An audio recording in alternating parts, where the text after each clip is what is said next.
আসসালামু আলাইকুম গাইস, আজকে নিয়ে আসলাম একটি রেসিপিটি হচ্ছে পুঁই শাকের পকোড়া। চলেন দেরি না করে দেখি ফেলি।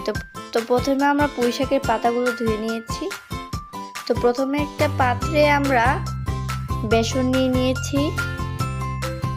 তারপরে আমরা চাউলের গুঁড়া, মরিচের গুঁড়া আর হলুদের গুঁড়া আর স্বাদ মতো লবণ নিয়েছি। তো এখন আমরা পানি অ্যাড করেছি। তো পানি অ্যাড করার পর ভালো করে মেখে চেখে নিয়েছি। তো চুলায় আমরা একটি ফ্রাই প্যান বসিয়ে দিয়ে তেল দিয়ে দিয়েছি।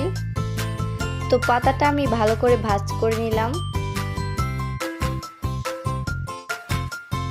ভাজ করা হয়ে গেলে বেসনের গোলাটা পাতার গায়ে ভালো করে লাগিয়ে দিলাম।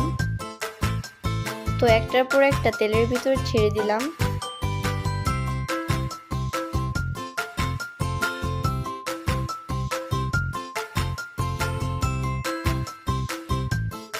তো খুন্তি দিয়ে এপিট ওপিট ভালো করে ভেজে নিলাম।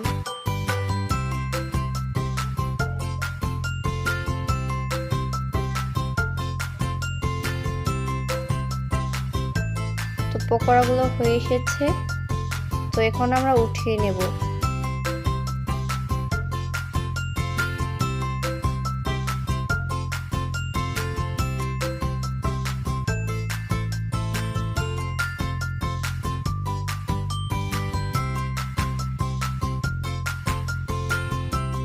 এখন বাকি পাতাগুলো ছেড়ে দিলাম।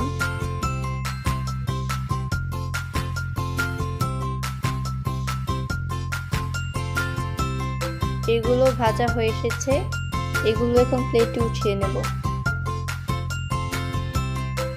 তো গরম গরম পকোড়া রেডি হয়ে গেছে।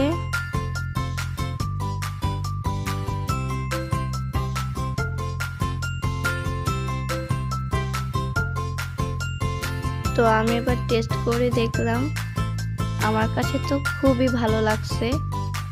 তো আপনাদের কাছে এই ভিডিওটা কেমন লাগলো প্লিজ কমেন্ট করে জানাবেন।